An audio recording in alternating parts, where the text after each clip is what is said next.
시간이 빨라서 벌써 마지막 시간이 되었습니다. 감사하기도 하고 죄송하기도 하고 그런데 감사한 것은 부족한 사람을 불러주시고 환대해 주셔서 감사하고 또 죄송한 것은 목감기 든 채로 와서 죄송하기도 하고 그렇습니다.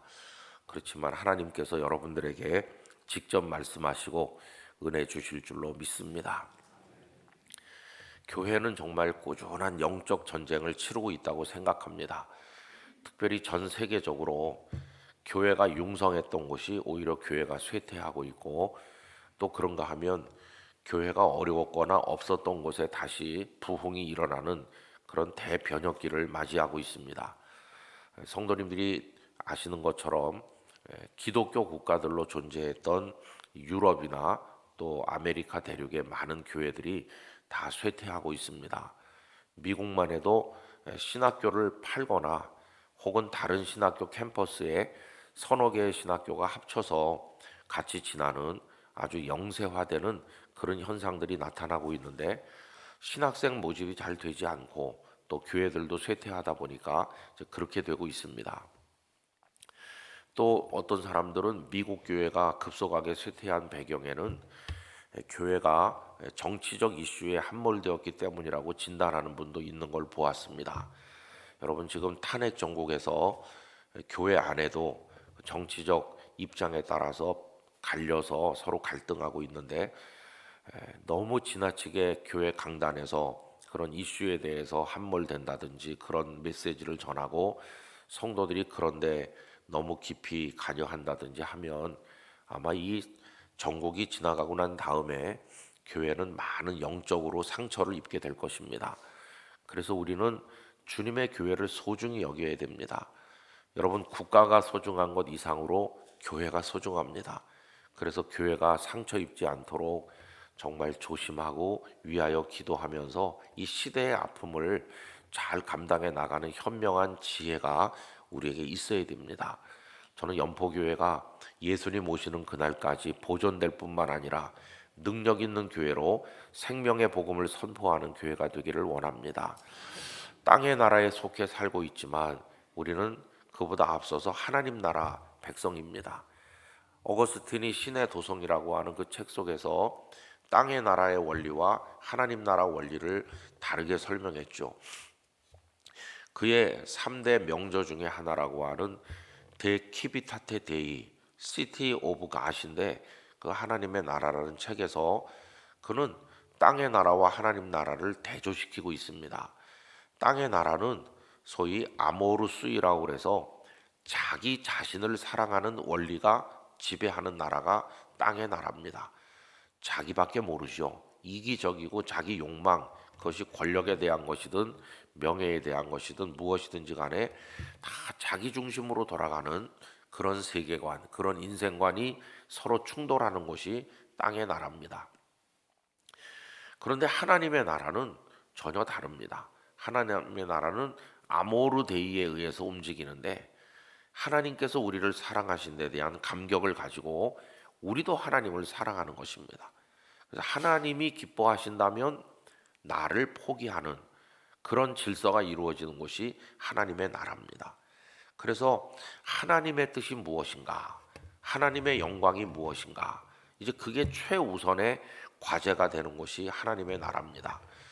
웨스터민스터 신앙 고백에는 두 개의 부록이 딸려 있는데 하나는 대요리문답이고 다른 하나는 소요리문답인데 대요리문답은 굉장히 깁니다. 책으로 만들면 몇백 페이지 되죠.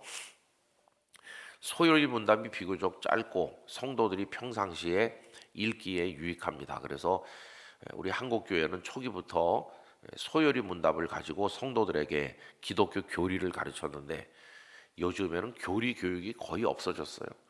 교리 교육이 없다 보니 신천지가 와서 얘기하면 그게 맞는 것 같고 이런 무질서한 영적 혼란을 겪는다고 생각하는데 우리가 무엇을 무엇에 근거해서 믿는지를 명확히 붙드는 게 건강한 신앙의 필수 조건이죠. 근데 그 소요리 문답의 1번을 다 아실 겁니다. 1번은 사람의 제1되는 목적이 무엇입니까? 사람이 이 땅에 태어나서 사는데 가장 중요한 최고의 목적이 뭐냐? 이게 이제 제1문항인데 그 답은 사람의 제일 되는 목적은 하나님을 영화롭게 하고 또 영원히 그를 즐거워하는 것입니다. 이게 답입니다. 두 가지로 되어 있죠. 첫째는 하나님을 영화롭게 한다. 하나님을 영화롭게 하고 두 번째는 하나님이 계시다는 것 때문에 내가 즐거운 겁니다. 하나님만 생각해도 내 마음이 기쁘고 즐거운 거. 그래서 하나님 기쁘시게 하고 또 하나님 때문에 내가 한없이 기쁜 거. 그 기쁨 가운데 살아가는 것이 사람의 제1되는 목적이다. 이렇게 말하고 있습니다. 그래서 여러분 직업도 중요하고 자식 교육도 중요하고 뭐 정치적 이슈도 중요하고 여러 가지 중요한 게 많지만 최고의 가치는 하나님 나라 백성으로 사는 것이라는 걸 잊어서는 안 될 것입니다. 여러분 이 세상은 기껏 살아야 100년 삽니다. 제 아버님이 100세까지 사셨는데 100년을 사나 90세를 사나 80세를 사나 또 젊어서 가시나 다 나중에 보면 마찬가지입니다. 우리에게 중요한 것은 영원한 것입니다. 하나님께서 전도서 3장 10절에 말씀하신 것처럼 우리들에게 영원을 사모하는 마음을 주셨으니까 우리의 시민권은 하늘에 있는지라 그렇게 말씀했으니까 그 골로새서 3장 1절의 말씀처럼 땅의 것을 생각하지 말고 위의 것을 찾으며 사는 성도가 되어야 됩니다. 그래서 여러분 이 땅에서는 화도 나고 고통도 받고 어려움도 겪고 예수님 믿는다고 핍박도 당하고 그러지만은 언제나 위를 올려다보면서 하나님의 은혜를 사모하며 살아가시기를 바랍니다.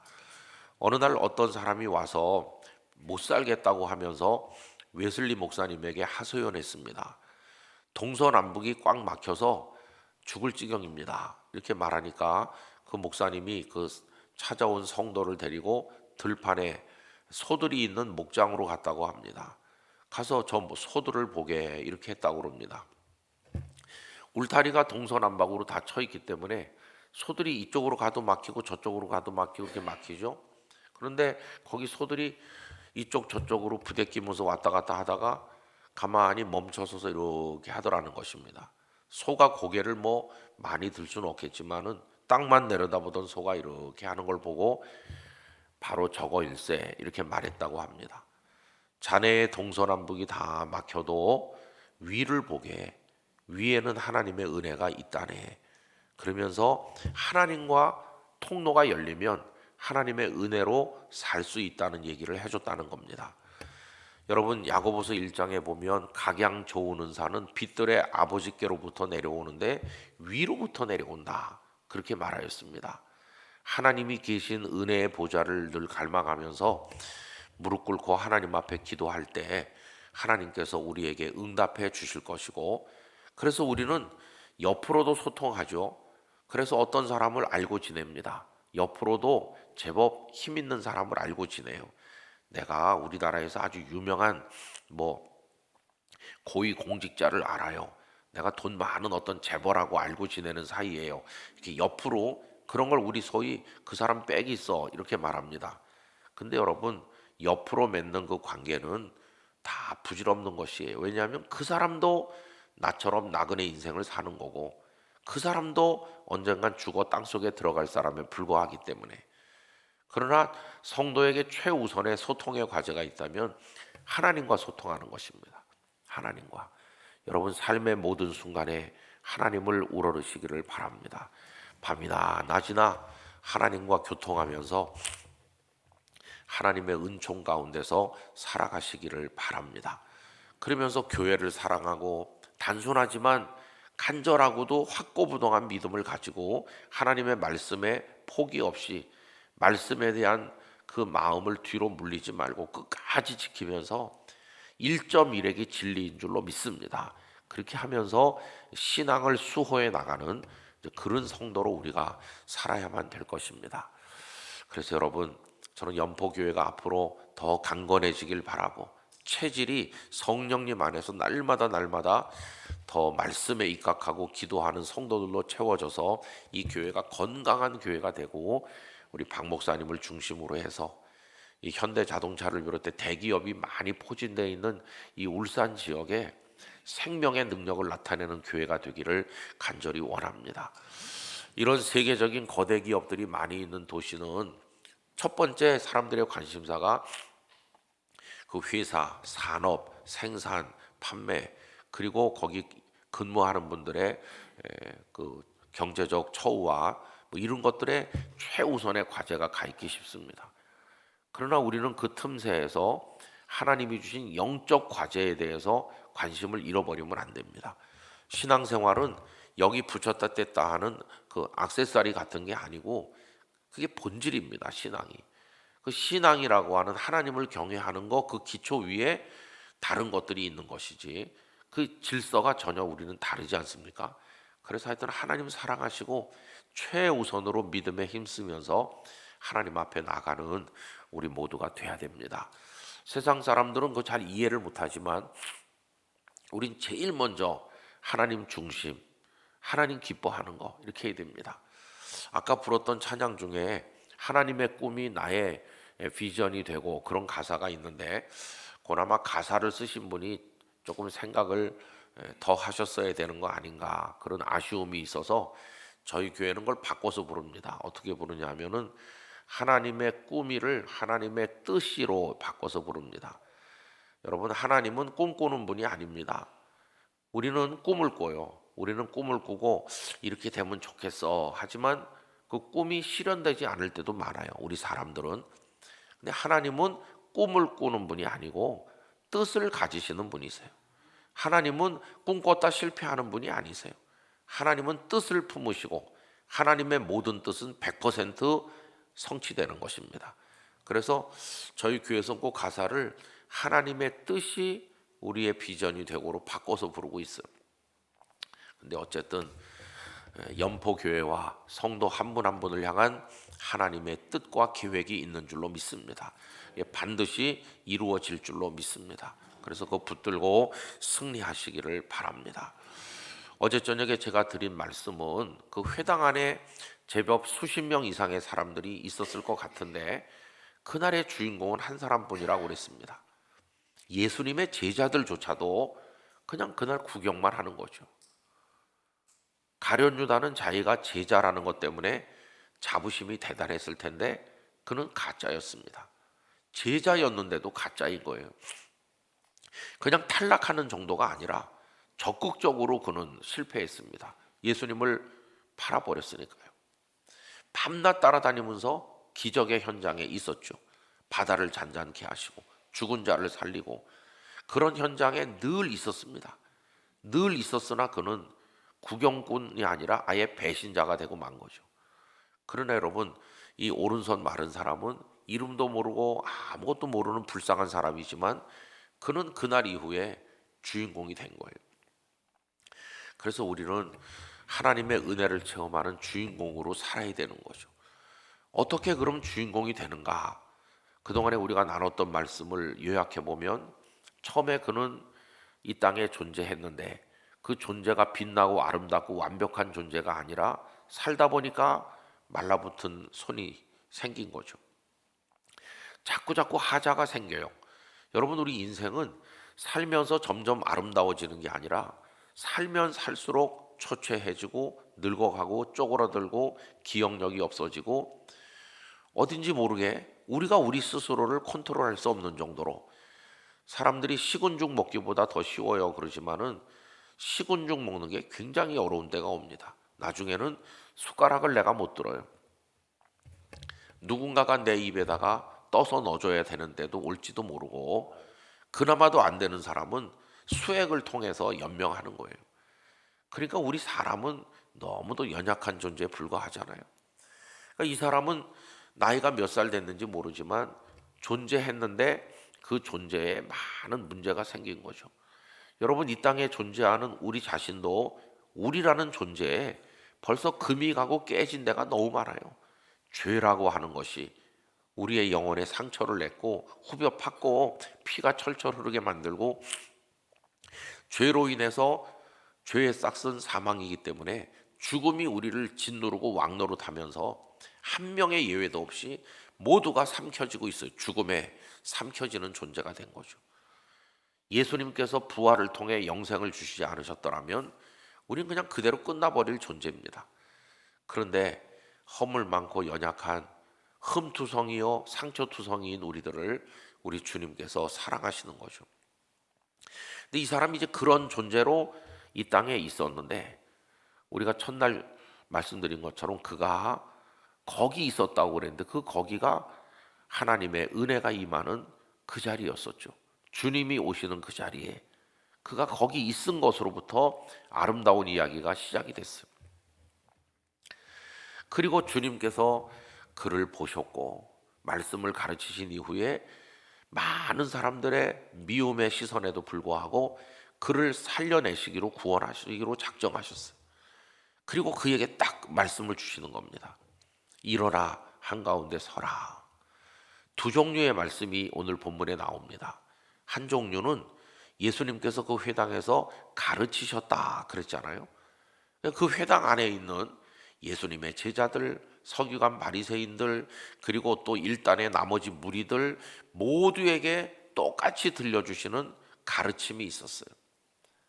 그건 다 주일날 설교자가 설교를 하면 모든 회중이 다 똑같이 듣는 것 같은 그런 말씀이죠. 모두에게 전달되는 말씀. 그게 첫 번째 종류의 말씀입니다.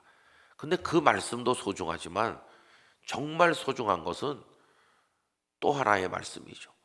그날 예수님께서 어떤 내용을 가르쳤는지 이 복음서가 언급하지 않고 있어서 그날 예수님의 설교 내용을 우린 모르겠습니다. 그러나 또 이 사람이 거기서 그 설교를 들었을 때 그 회당에서 예수님이 무슨 말씀했는지 처음부터 마지막까지 전부 다 가슴속에 기억하는 건 아닐 것입니다.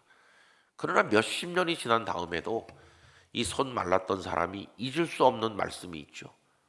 그날 예수님께서 나에게 두 번 말씀하셨어. 하나는 일어나 한가운데 서라였어. 그리고 또 하나는 오늘 10절에 읽은 것처럼 내 손을 내밀라였어. 여러분, 이 두 마디 말씀, 일어나 한가운데 서라와 내 손을 내밀라는 말씀은 모두에게 주신 말씀이 아닙니다. 딱 그 한 사람에게만 주신 말씀이죠. 그래서 여러분, 두 가지 차원의 말씀이 존재하는 겁니다. 모두에게 주시는 말씀, 그런가 하면 주께서 내게만 주시는 말씀. 여러분, 그런 장면이 많아요. 누가복음 5장에 보면 베드로가 예수님의 제자가 되는 얘기가 나오는데, 어느 날 베드로가 밤새도록 물고기 잡았지만 한 마리도 못 잡고 지친 모습으로 돌아와서 정리하고 있는 중인데 바닷가에 사람들이 많이 모였고, 그때 예수님께서 베드로에게 오시더니 배 좀 빌리자. 그때 베드로가 사양하거나 거절하지 못하고 배를 빌려드립니다. 아마 이유는 두 가지였기 때문일 것 같아요. 하나는 동생 안드레가 이미 예수님의 제자가 된 다음일 가능성이 있습니다. 요한복음 1장에 보면 안드레는 본래는 세례 요한의 제자였었는데 세례 요한이 그를 예수님께로 보냈거든요. 그러니까 동생이 예수님을 만나본 다음에 이 안드레가 흥분해가지고 자기 형 시몬을 예수님께 데리고 오죠. 형님, 내가 오시기로 한 그분 메시아를 만났어요. 가봅시다. 그래서 시몬이라는 형님을 데리고 예수님께 딱 오죠. 그래서 인사를 시키는 거예요. 근데 그때 이미 예수님은 가버나움으로 이사를 온 다음이기 때문에 아마 오며 가며 베드로도 저희가 요번에 나사렛에서 이사 온 그 목수 선생이라디 그렇게 알고 있었을 가능성이 있어요. 어쨌든 인사를 딱 했는데 그 요한복음 1장에 보시면 예수님은 그를 보자마자 다짜고짜 이제부터 너를 게바라 하리라. 그동안 몇십 년을 시몬이란 이름으로 갈릴리의 어부로 살아온 그를 예수님은 이제 시몬이라 하지 않고 게바라고 할 것이다. 이 게바가 곧 베드로 아닙니까? 반석이라는 뜻이죠. 여러분, 상대방의 이름이 바뀌게 될 걸 얘기하는 것은 무슨 뜻일까요? 이름이 바뀐다는 것은 그 사람의 존재가 확 바뀐다는 뜻인데, 이거는 내가 너를 새로운 사람으로 만들겠다고 하는 선언이었던 것이에요. 근데 그날 바로 제자가 된 건 아닙니다. 우리 마태복음이나 마가복음에 보면 예수님께서 갈릴리 호숫가로 지나가시다가 베드로와 야고보 이런 이들 보고 날 따라와라 그냥 이렇게 해서 금방 된 것처럼 나오지만, 사람이 자기 몇십 년 생업을 버리고 새로운 일을 따라가는 거는 그렇게 순간적으로 되는 게 아니잖아요. 여러 날의 생각과 과정이 있었을 거예요. 그러니까 이 시몬만 해도 동생을 통해 예수님에 대해서 알게 됐고, 또 예수님이 자기 동네로 이사를 오셨으니까 먼발치에서 알게 됐을 것이고, 그러다가 예수님이 배를 빌려달라고 하니까 어떻게 거절하겠습니까? 그래서 배를 빌려드린 거죠. 그리고 예수님께서 바닷가에 있는 사람들에게 말씀을 하시는 거예요. 배를 타시고 육지에서 배를 조금 떼가지고 그 흔들리는 배 위에 앉으셔서 말씀을 가르쳤어요. 근데 그 말씀이 뭔지 성경이 기록하지 않아서 우리 모릅니다. 그 말씀은 모든 사람에게 주시는 말씀이에요. 모든 사람에게.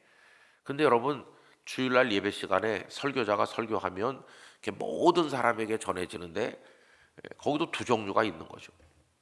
어떤 사람은 그 말씀이 그냥 귀로 들어가서 이쪽 귀로 나가버려요. 전혀 기억도 안 되고 감동도 없는 그런 형식적 예배를 드리는 사람도 많아요. 그런데 어떤 사람은 그날따라 그 말씀이 가슴에 팍 꽂히는 거예요. 근데 여러분, 베드로는 어땠을까요? 이 시몬, 아직은 시몬인데 피곤한 가운데 지금 예수님께 거절을 못 해가지고 배를 빌려드리고 자기 지금 예수님 옆에 앉아 있는 거예요. 좀 빨리 끝났으면 좋겠다. 빨리 끝나면 집에 들어가서 좀 쉴 텐데, 아마 그런 생각으로 앉아 있었겠죠. 저기 사람들이 쭉 있고 예수님의 시선은 그 사람들을 바라보는 거죠. 그러나 여러분, 예수님의 육의 시선은 바닷가 사람들을 바라보지만 예수님의 마음의 시선은 바로 옆에 앉은 시몬을 보고 계신 거예요. 시몬, 이 얘기는 저기 저 사람들에게만 하는 게 아니라 너 들으라고 하는 말이기도 하다. 그래서 시몬은 옆에 쪼그리고 앉아서 예수님의 말씀을 듣는 거죠. 귀에 들려오는 거예요. 옆에 있는 예수님이 하시는 말씀이. 근데 여러분, 하나님의 말씀은 능력이 있어서 가랑비에 옷이 젖는 것처럼 그 말씀이 서서히 변화를 일으키는 거예요. 어느새 그도 모르게 말씀으로 녹아 들어갔고, 말씀이 대단하다는 걸 알게 됐고, 말씀에 압도당하게 됐어요. 드디어 예수님의 말씀이 끝났습니다. 그 다음에 예수님이 뭐라고 하셨나요? 깊은 데로 가서 그물을 내려 고기를 잡으라. 이 말씀은 바닷가에 있는 모든 사람에게 하신 게 아니고 딱 한 명에게만 하신 거예요. 깊은 데로 가서 그물을 내려 고기를 잡으라. 근데 이 시몬이 참 놀라운 반응을 보이잖아요. 내가 밤이 다 새도록 수고해도 잡은 게 없습니다마는, 그러나 말씀에 의지하여 내가 그물을 내리리이다. 여러분, 시몬이 언제부터 말씀에 의지하는 법을 배웠을까요? 언제부터 말씀에 순종하는 사람이 됐을까요? 방금 전에 예수님께서 쭉 말씀하시는 것을 듣다 보니까 어느새 말씀에 사로잡히게 되었고, 말씀에 순종해야 된다고 하는 생각을 가지게 된 것이고, 말씀에 압도당한 거예요. 그래서 깊은 데로 가서 그물을 내려 고기를 잡으라고 하니까 거절하지 못하고 기쁨으로 즉시 순종하는 거예요. 피곤함도 다 어디로 갔는지 없어지고 말씀에 압도당했어요. 우리 연포교회 성도들이 날마다 말씀에 압도당하길 바랍니다. 주의 말씀을 따라 사는 거죠. 그래서 평상시 같으면 생각도 못할 일이에요. 밤새도록 해도 안 됐는데, 내가 요만했을 때부터 여기서 자라면서 어느 시점에 어디서 물고기 잡히고 안 잡히는지 훤히 아는 전문가인 나도 어제 한 마리도 못 잡았는데 지금 이 시간에 깊은 데서 무슨 물고기가 잡히겠나 하는데도 그 현실에 대한 자신의 경험과 지식보다 말씀의 권위에 압도당해가지고 그물을 던졌어요. 그랬더니 그물이 찢어질 정도로 잡혀서 다 끌어올릴 수가 없어서 요한의 배를 불러가지고 같이 끌어올리죠. 그리고는 털썩 무릎 꿇고 앉아서, 전에는 선생이요 그랬는데 이제는 주님이라고 불러요. 주여 나를 떠나소서, 나는 죄인으로소이다. 당신 같은 분하고 내가 이렇게 나란히 있을 수가 없습니다. 나는 죄인이고. 근데 주님은 그래 너는 죄인이니까 저리 가라 이렇게 하신 게 아니라 나를 따르라. 내가 사람 낚는 어부가 되게 하겠다. 그래서 예수님의 제자가 된 거죠. 그러니까 거기도 보면 모두에게 하시는 말씀이 있고 시몬에게만 딱 하시는 말씀이 있어요. 여러분 어떤 말씀이 인생을 변화시킵니까? 모두에게 하시는 말씀이 인생을 변화시키기도 하지만 우리 믿음의 선배들의 스토리를 보면 딱 나에게 하시는 말씀이다. 운명을 바꾸는 말씀이 있는 거죠. 여기 시몬에게 그 말씀이 그러했던 것처럼 이 손 마른 사람에게는 일어나 한가운데 서라 이 말씀과 네 손을 내밀라 이게 그를 확 바꾼 말씀이십니다. 그 유명한 아우구스티누스 2000년 기독교 역사의 최고의 그리스도인이라고 보통 말하는 그 아우구스티누스 어거스틴이라고 부르는 그분은 원래는 아프리카 사람입니다. 아프리카의 타가스테에서 태어났는데 우리 아프리카 사람 그러면 새카만 피부가 검은 분 사람들을 생각하기 쉬운데 그는 그런 흑인이 아니고요. 아프리카 북부에 보면은 알제리, 모로코, 튀니지 이쪽이 쭉 있잖아요. 제가 언젠가 싱가포르에 가서 한 달 있을 때 호텔 러비에서 정말 피부가 하얗고 정말 잘생긴 조각상 같은 사람들을 여러 사람 만났어요. 이야 정말 잘생겼다. 키도 훤칠하고 정말 잘생겼어요. 그래서 제가 너무 잘생긴 그들을 남자는 남자대로 여자는 여자대로 그래서 쫓아가서 물어봤어요. 어느 나라 사람인데 이렇게 잘생겼냐고 물어봤더니 자기들이 튀니지 항공사 직원이라고 하더라고요. 저는 아프리카 그러면 새카만 줄 알았어요. 근데 그렇지 않더라. 북부 아프리카는 전혀 인종이 다릅니다. 이 아우구스티누스가 그 아프리카 북부 타가스테 출신인데 거기가 오늘날의 알제리쯤 되는지 정확히 그건 잘 모르겠어요. 오늘의 위치는 시골에서 태어나가지고 아주 똑똑했어요. 그러다 이제 그가 지중해 최고 도시 중에 하나인 칼타코 여러분 칼타코는 아프리카 북부 해안에 있죠. 원래 칼타코는 조그마한 어촌이었었는데 성경에 보면 두로와 시돈이 나옵니다. 구약 성경에 이 두로와 시돈이 오늘날의 레바논 지역이거든요. 바닷가 항구 도시인데 느부갓네살에게 점령당하게 되니까 이 두로와 시돈 사람들이 배를 타고 탈출한 거예요. 이 두로와 시돈은 원래 항해 기술이 굉장해가지고 성경에 보면 두로 시돈 사람들의 지중해 바다를 누비는 모습을 여러 가지로 말씀하고 있는데 이 사람들이 함께 만든 문명을 일반 역사에서는 페니키아 문명이라고 합니다. 페니키아는 우리 인류에게 엄청난 문화 자산을 남겨준 게 하나 있어요. 그게 뭐냐 하면은 그 사람들이 만든 게 알파벳이거든요. 알파벳을 만들어 쓴 사람들이 페니키아 사람들인데 지금 알파벳이 서양 모든 언어의 기초가 되고 있어요. A, B, C, D. 이 사람들이 엄청난 재물을 배에다 싣고 탈출해가지고 바다로 나온 거예요. 그럼 어디 가서 정착할 수 있습니까? 그래서 그들은 지중해 바다를 누비고 다녔던 사람들이기 때문에 사람이 없는 아프리카 북부 해안에 정착해서 거길 개발했어요. 그게 이제 칼타코라고 하는 지중해를 제패한 도시가 된 겁니다. 거기 플루타크 영웅전에 보면 한니발 장군도 등장하고 그러잖아요. 그래서 아프리카 북부에는 칼타코가 있고 저 위쪽에는 이탈리아 반도 거기서 생겨난 로마 제국이 그 두 로마라고 하는 세력과 칼타코가 지중해를 놓고 서로 각축하는 얘기가 나오죠. 그래서 포에니 전쟁이라고 하는 대접전을 벌입니다. 그러니까 한니발이 아프리카 코끼리를 배에 싣고 유럽에 건너가서 알프스 산맥을 넘어서 로마를 습격하는 전설 같은 전쟁이 다 그때 있었던 거죠. 근데 이 어거스틴은 그 칼타코까지 유학을 가서 공부를 했어요. 그리고 나중에 로마에까지 진출합니다. 그래서 로마에서도 명성이 자자한 수사학 선생님이 됐어요. 대단한 위치에 올라갔죠. 사람들이 그의 지성과 그의 지식에 박수를 보냈어요. 근데도 내적 갈등은 점점 커지고 그러면서 그의 삶은 무질서해졌습니다. 결혼도 안 하고 어떤 이름 모를 여인과 동거를 해서 아데오다투스라고 하는 하나님이 주신 선물이라고 하는 이름은 그럴싸하잖아요. 그런 아들도 낳고 어머니는 늘 그 모니카는 아들을 위해 기도했죠. 그러면서 아들이 하나님 앞에 돌아오기를 원했는데 하나님이 그에게 주신 걸 싹 거둬들입니다. 어느 날 그 아들 아데오다투스가 죽었어요. 그 여자도 떠났고 그렇게 그를 위해 오랫동안 기도한 어머니 모니카도 세상을 떠납니다. 그래서 어머니를 장례하고 그리고는 인생의 회의를 느끼는 거죠. 그리고는 빈털터리 신세로 세상의 명예고 뭐고 다 버리고 아프리카 고향으로 돌아옵니다. 그래가지고 하나님의 말씀을 이제 묵상하게 되는데 그의 번뇌가 심하던 그때 그에게 말씀 하나를 주시는 거예요. 아이들이 시끄럽게 막 뛰어노는 소리를 들으니까 그게 노랫소리였어요. 근데 노래 가사 속에 톨레레게 톨레레게 그런 가사가 반복되는 거예요. 이 라틴 말로 톨레레게는 이렇게 집어서 읽으라 그런 뜻이에요.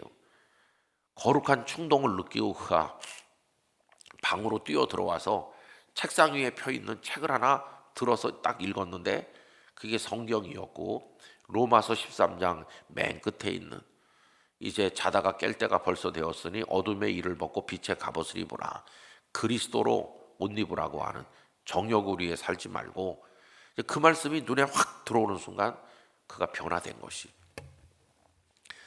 여러분 그래서 어거스틴의 생애가 확 달라졌습니다. 그 다음부터 그는 수도사처럼 살았어요. 아주 절제하면서 하나님 앞에 기도하면서 그랬더니 거기서 멀지 않은 히포라는 곳에서 어떤 예식이 있어서 그가 히포를 방문하게 됐는데 그 히포의 감독 목사님이 나이가 많아가지고 후임자를 구해야 될 판인데 보니까 저 뒤에 어거스틴이 들어와 앉아 있는 걸 보고 앞으로 나오라고 그랬어요. 어거스틴은 영문도 모르고 앞으로 나갔는데 무릎을 꿇고 앉으라고 그러고 즉석에서 안수를 해가지고 그를 히포의 감독으로 오늘날식으로 말하면 목사로 세운 거예요. 그는 하늘나라에 가는 그날까지 거기서 계속 기도하면서 많은 집필을 했습니다. 그 중에 하나가 아까 말씀드린 그 신의 도성이라고 하는 그런 책이기도 하죠. 그래서 그를 변화시킨 말씀 그러면 그 한마디를 얘기해요. 또 종교개혁사를 읽어보면 종교개혁자 마틴 루터를 변화시킨 한마디 말씀이 있는데 로마서 1장 17절이라고 말하는 분들이 많아요. 오직 의인은 그 믿음으로 말미암아 살리라.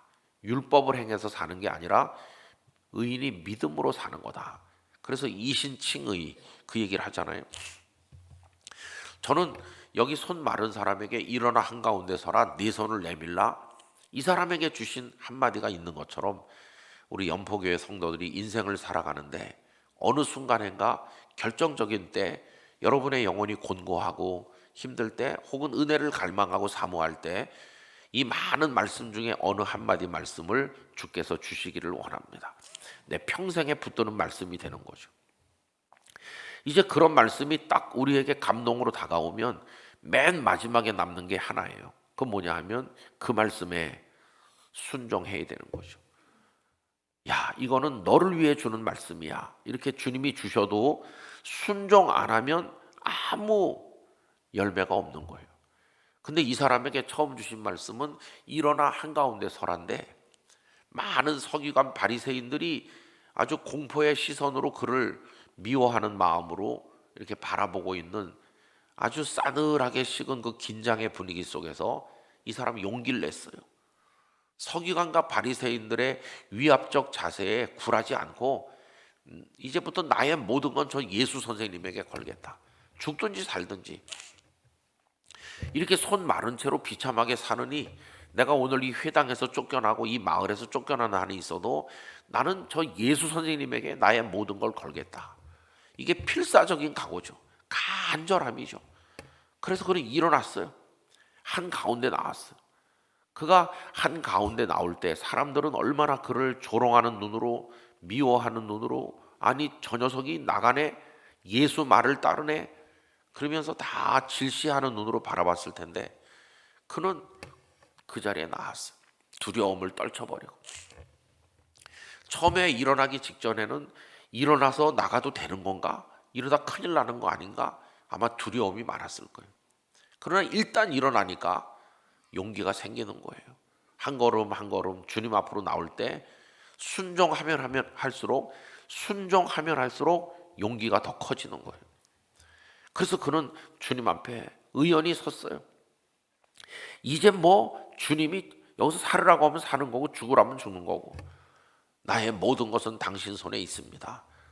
주변은 아무것도 눈에 들어오지 않을 거예요. 더 이상 서기관과 바리새인도 눈에 들어오지 않고 그 앞에 서 있는 주님만 보였을 거예요. 주님만. 그때 주님께서 그에게 마지막 말씀을 한마디 더 하시는 것이요, 내 손을 내밀라. 여러분, 이게 말라가지고 마비가 된 채로 오랫동안 움직이지 않았는데 이거 내밀어질까? 이게 내밀어질까? 이렇게 움직이다가 안 움직이면 얼마나 웃음거리가 되겠어요. 지금 이게 안 내밀어져 가지고 문제인데 이건 내밀어질까? 근데 그게 믿음인 거예요. 손을 내밀라고 그래서 내밀었더니 쑥 내밀어졌고 다 회복된 것이에요. 할렐루야, 얼마나 놀라운 순간인가. 여러분, 그게 그의 인생을 확 바꾼 거예요. 여러분, 그날 이후에 어떻게 됐을까요? 10절과 11절 말씀을 한번 보시면 10절 끝은 그 손이 회복된지라. 막 장내가 놀람의 소리로 가득 찼을 거예요. 아, 대단하다. 저 예수 선생님 굉장하다. 무리들 속에서는 감탄사가 터져 나왔을 것이고, 그 사람 뭐 너무 기뻐서 이거 뭐 어떻게 할 수가 없었을 거예요. 이 손을 만져보고 이 손을 뭐 해보고 뭐 이 손. 그리고 그날 회당 모임이 끝난 다음에 많은 사람들이 몰려들어서 이보게 축하하네. 자네 어떻게 오늘 이렇게 됐나? 그 손 좀 한번 만져보게. 일시적으로 움직인 게 아니지. 아주 완전히 난 거 맞지? 그러면서 뭐 동네방네 소문이 쫙 퍼지고, 이 사람은 그날 밤에 잠을 잘 수 없었을 거예요. 어떻게 잠이 오겠어요? 기쁨이 그를 완전히 사로잡았어요. 전혀 새로운 인생, 어제와는 완전히 다른 인생이 펼쳐졌어요. 새로운 존재가 된 겁니다. 누구든지 그리스도 안에 있으면 새로운 피조물이라. 이전 것은 지나갔으니 보라, 새 것이 되었도다. 완전히 새 것이 됐어요. 그럼 여러분, 거기 서기관과 바리새인들은 어떤 겁니까? 그 밑에 11절에 보시면 이렇게 기뻐하는 사람이 있는가 하면 이 사람들은 정반대죠. 노기가 가득하여 예수를 어떻게 할까 하고 서로 의논하니라. 똑같이 회당에 앉아 있었는데 한 사람은 기뻐 뛰는 사람이 됐고 한쪽 사람들은 분노가 가득하고. 여러분, 이게 영적으로 갈라지는 거예요. 오늘날 똑같이 세상에 나서 살고 또 똑같이 교회당에 와서 예배도 드리는 많은 사람들이 있지만, 어떤 사람은 기쁨에 충만해서 예수님의 사람이 되는 거고, 어떤 사람은 이런 분노 속에 살아가는 사람도 있는 거죠. 여러분, 어느 쪽이 돼야 되겠습니까? 뭐 두말할 필요가 없는 것이겠죠. 저는 우리 모두가 주님 앞으로 나가기를 원합니다. 우리의 마비된 인생을 가지고 나가기를 원합니다. 그러면 주님 우리에게 말씀하실 거예요. 이제 마지막 이야기 하나만 하고 정리하려고 하는데요. 여러분, 가버나움이라는 마을을 생각해 보면 우리가 빼놓을 수 없는 한 여인이 있죠. 12해를 혈루증으로 앓던 여인. 저는 그 여인의 스토리가 너무 아름답다고 생각합니다.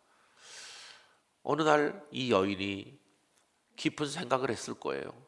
여러분, 그 당시 유대 여자들은 한 15살, 16살이 되면 벌써 시집을 갑니다. 그런데 이 여인도 나이가 몇 살인지 모르겠어요. 이 여인이 만약에 한 30살 된 여인이라면 시집을 가서 남편하고 몇 년 살았겠죠. 어쩌면 아이를 한둘 낳았을지도 몰라요. 그런데 어느 날 유출병, 그 혈루증에 걸린 거예요. 혈루병은 구약의 율법에 의하면 저주받은 병이고 부정한 병이에요. 이런 유출의 증세가 있으면 다 더럽고 부정해지는 거죠. 그 여자가 접촉하는 물건도 부정해지고 하나님의 성전에 갈 수 없어요.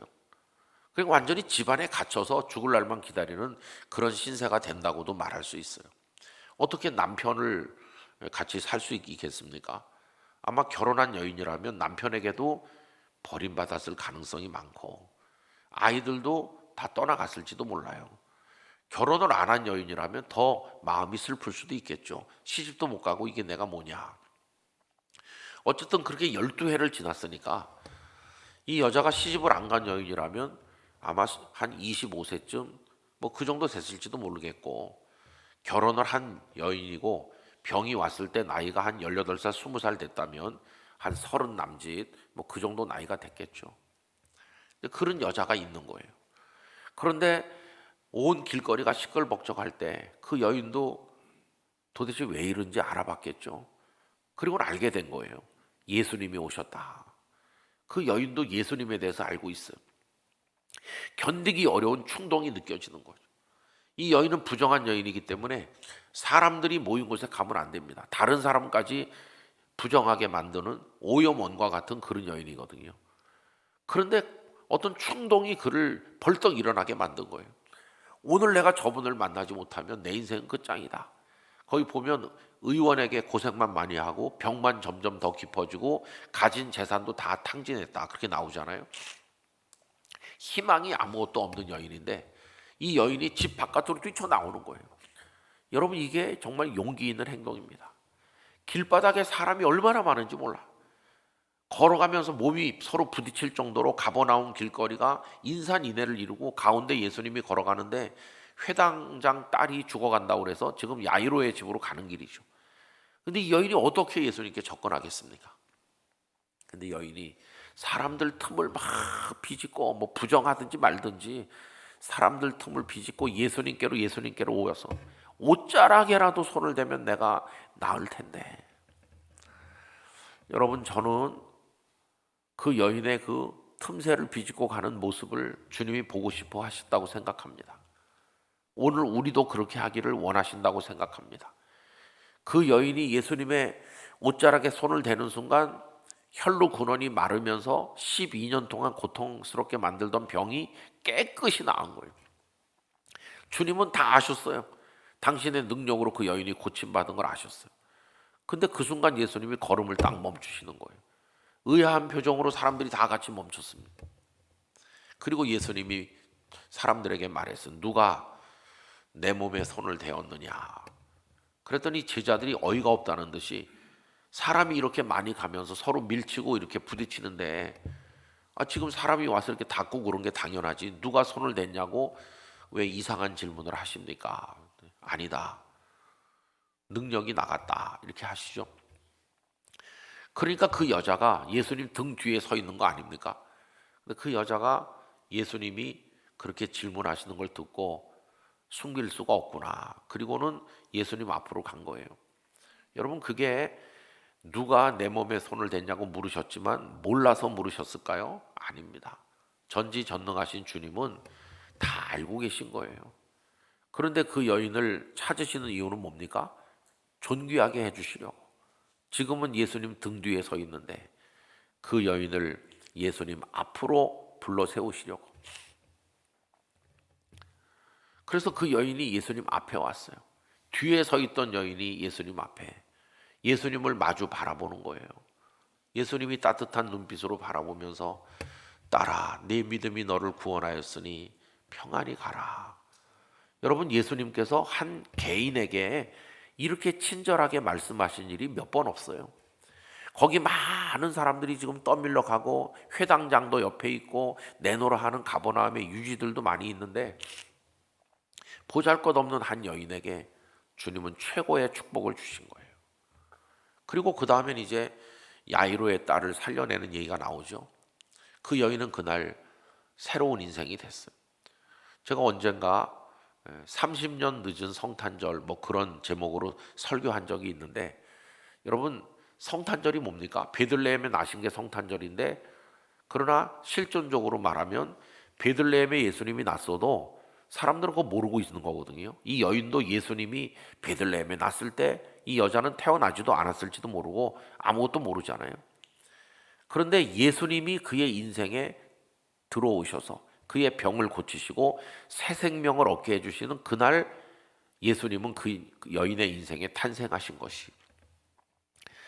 예수님이 베들레헴에 나신 건 30여 년 전이지만 그 여인의 인생에 들어오신 건 그날이기 때문에 30년 늦은 성탄절이다. 그런 설교를 했었던 것이죠. 여러분, 저는 이런 상상을 해봅니다.